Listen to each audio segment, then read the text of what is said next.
All right, so I have made multiple six figures on Skool. I also have an entire business that helps people run Skool communities, and so I've made a bunch of money with that off of Skool. And I've helped 4 communities win the games, won the Skool games myself, met Alex Hormozi like 7 times, and I'm just gonna give you guys the one thing that I think makes a successful community, because I've seen people in the exact same industries, one person's pulling in 50K a month and the other person can't even get their first sale. And there's a clear difference. And so it doesn't matter if you're in real estate, it doesn't matter if you're a yoga teacher, it doesn't matter if you are a productivity coach, doesn't matter if you're teaching something to do with make money or to do with health or to do with fitness. There is one thing that's going to make your community profitable or make it something that can't even get sales.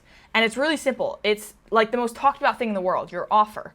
But how you present that offer, the packaging, the actual promise, and the end result that you're promoting in all of your marketing is going to determine your success. It does not matter if you're running cold ads, doesn't matter if you're doing organic YouTube or organic Instagram or TikTok or affiliates or email. Like, those things are great. It's great to dial in your strategy and have really, really good marketing.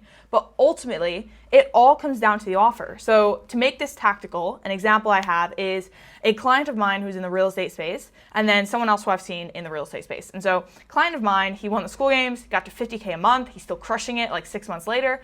And he's just basically helping people make their first like big investment in real estate. So he's got a $20 million portfolio. He teaches people how to do exactly what he did to scale that portfolio. So his promise sounds something like, make money with real estate by investing into, XYZ market. He's got like a niche kind of market. And so he's got a very tactical strategy to get them there and a very clear amount of money he's going to help them make. And his dream outcome that he'll talk about in the VSL and he'll talk about in his like content is achieve financial freedom.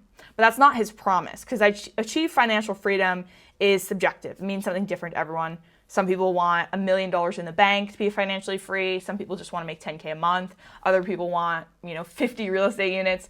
But what he does is he helps them get their first rental unit so they can get on track to make their first 20K a month with rental units or with real estate and get on track to financial freedom, whatever that means for them. For most people, it's probably going to be between like 10 and 30K a month so they can support their family without working a job.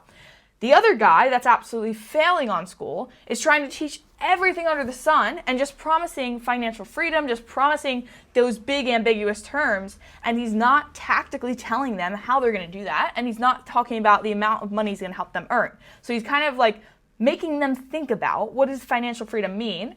And the issue with it is when people look at his about page and they don't know what that actually means, they're not sure if he can help them get there. So they're like, oh, well, what if this guy's financial freedom definition is 10K a month, but I need to make 50K a month?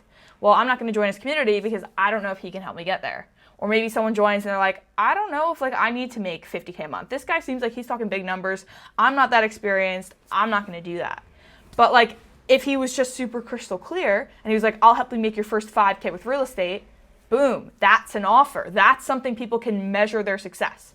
Another example of this is somebody I was speaking to yesterday who helps people basically dial in their productivity and their business systems. And this is a really good example because a lot of people want to be in a mindset niche. They want to help people become more confident. They want to help people become more productive, more efficient with their systems. And so his about page on Skool was basically just promising I will help you become the best version of yourself so that you can feel more confident, so that you can be your best self, so that you can love life.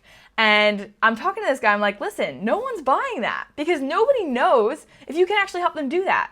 Because internally, if I'm reading that sentence, I'm like, I don't know what be my best self even means to this guy. So how do I know that he can help me get there? And even more so, if I invest $1,000 in his program and I go through it for 30 days, how do I look back at the last 30 days and say, yes, I was successful by this percentage or whatever? I can't measure my success if it's something intangible like confidence or be your best self, whatever that means. So what I told him, I was like, why do people want more confidence? Like the kind of people you're targeting, why do they want that? And he was like, oh, well, it helps them make more money with their business. It helps save them time if they learn the systems and they start to delegate and all these things. And I was like, promise them that. Just promise them you're going to help them delegate. You're going to help them create the SOPs they need to build a rocking team. And you're going to help them prioritize their to-do lists with efficient Notion templates or efficient Calendly something to allow them to save more time. And that's going to scale them to 5K or that's going to scale an extra 20% of their income. And 20%, stuff like that, that's hard to do because that's also relative to the person's income right now. So I would be more inclined to say, I'm going to give you the systems, the SOPs, and the hiring tactics to scale your business by another $30K this month without any more time on your end.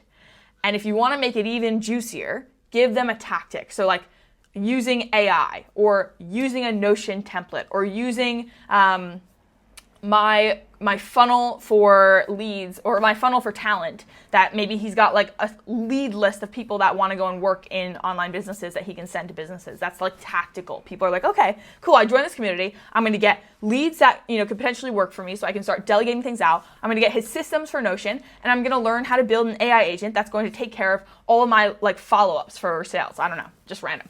But like that would be tactical. And then they get into the community and he can talk about confidence all day long. But the core thing you want to remember is sell them what they want, give them what they need. So if they need confidence in order to scale their business, give that to them on the inside. But promise them what they actually want, which is to scale their business. And then deliver on the process, whatever that is. Great example of this is last year when I was doing copywriting coaching. Don't really do that anymore. But I was coaching copywriters to make their first 5K like online a month. First 5K a month. So basically, my marketing was make your first 5K with copywriting using no cold outreach. That was it. That was the promise. I wasn't telling them, like, learn how to be a better copywriter, spend hours tweaking your copy, get your copy reviewed, like, go and read a bunch of swipe files, study all the best copywriters in the world, because that doesn't sound fun. That's what they need, but it's not what they want. They know that there's a process to get what they want, though. So it's not like you're being dishonest with your marketing. You promise them the end result, 5K a month, and you give them the process. Getting good at copywriting, following up with leads, watching, a bunch of webinars, and studying the best funnels in the world. That's where they need to get good so that then I could send them leads. So hopefully that makes sense. It's just how you package your offer is going to determine whether you go and you scale to 50K a month in 45 days like I did with Michael, or you can't even make your first sale 6 months later and you're just burning cash on your Skool membership, which isn't that much money. But like, keep it in mind. You can have a really, really good offer, a really good heart, and a drive to help people, but you're just packaging it wrong. And that is ultimately going to determine whether it sells or not. So hopefully that was helpful. If you guys want more help with Skool, launching your community, book a call below. I've got a couple spots open this week, but I'll see you guys in the next video, so keep crushing it.